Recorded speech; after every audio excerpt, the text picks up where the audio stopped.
More than a decade after the Boko Haram insurgency displaced thousands across Yobe State, many communities are gradually rebuilding. Although security has improved, residents say the impact of the conflict remains visible. Bulabulin, on the outskirts of Damaturu, was among the communities worst affected, with many residents forced to flee as attacks intensified. Today, displaced families are returning, while businesses and other economic activities are gradually recovering. The district head of Bulabulin, Bulama Sama'ila Ali, recounts the community's experience during the insurgency and calls on governments and development partners to invest in infrastructure, education, and sustainable livelihoods. Gwamnati a samu ko 'yan siyasan nan wani ya zo sa mu dan kulbace wannan da talakawa to har yanzu dai muna tsammani amma dai mu samu ba. Haka wuta ko irin solar din da ake sawa a doye mu ma da za mu samu a zo a sa mana muna farin ciki.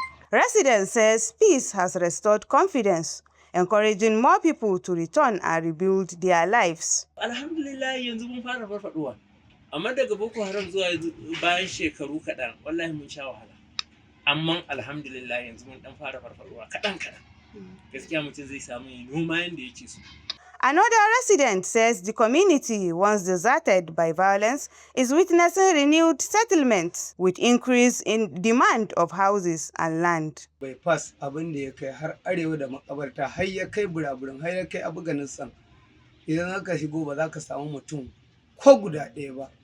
Ko da akwai gidanka a wajen sai dai ka ɗan lallaba da rarrafe da komai ka je ka ɗan duba abin da ka bari ka samu ka fita saboda a lokacin tsanani ya yawa.